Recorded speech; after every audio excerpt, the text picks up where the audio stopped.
राज्य महिला आयोग नावातच विश्वास, न्याय आणि सुरक्षिततेची हमी. पण आज हा आयोगच संशयाच्या भोवऱ्यात सापडलाय.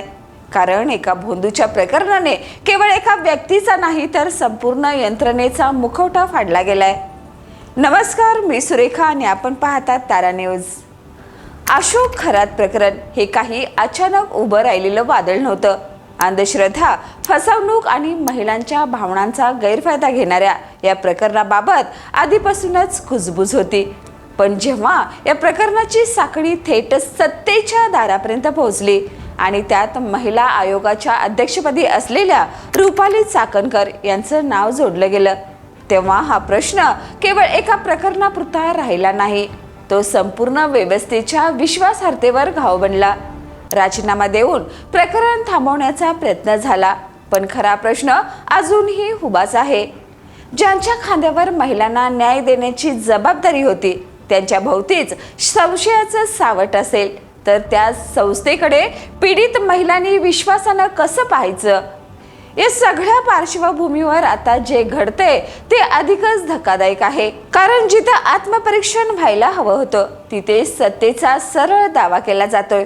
मंत्री हसन मुश्रीफ उघडपणे सांगतात की महिला आयोगाचं अध्यक्षपद राष्ट्रवादीचंच आहे. म्हणजेच ही संस्था महिलांच्या हक्कासाठी आहे की पक्षाच्या कोट्यासाठी? हा मूलभूत प्रश्न इथे उभा राहतोय. उपमुख्यमंत्री सुनेत्रा पवार यांच्या नेतृत्वाखाली लवकरच नव्या अध्यक्षाची निवड होणार असल्याचं सांगितलं जातंय. पण या निवडीकडे पाहताना राज्यातील नागरिकांच्या मनात एक शंका घर करते.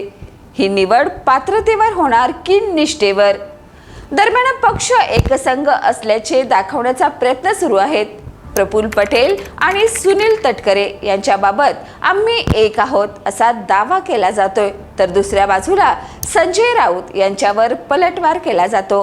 या सगळ्या शब्दयुद्धातून एक गोष्ट मात्र स्पष्ट होते. बाहेरून एकसंघतेचं चित्र दाखवलं जात असलं तरी आतून सत्तेची समीकरणं बदलत आहेत.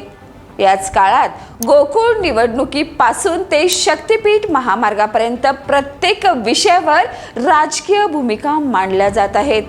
प्रत्येक निर्णय, प्रत्येक वक्तव्य आणि प्रत्येक हालचाल ही सत्तेच्या गणिताशी जोडली जाते.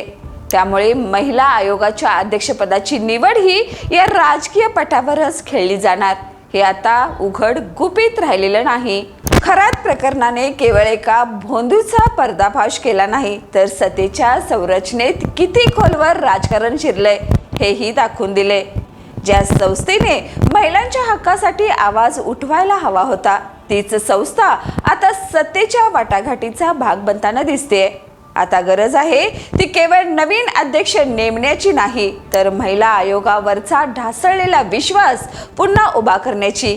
पण सध्याचं चित्र पाहता हा विश्वास परत मिळवण्यापेक्षा सत्ता टिकवायचीच अधिक धडपड चालली आहे. शेवटी प्रश्न एकच उरतो, महिला आयोग हा न्यायाचा किल्ला राहणार की राजकारणाचा अड्डा बनणार?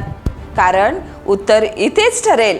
महिलांचा विश्वास वाचणार की पुन्हा एकदा सत्तेच्या खेळात हरवणार? या आणि अशाच ताज्या अपडेटसाठी पाहत रहा तारा न्यूज.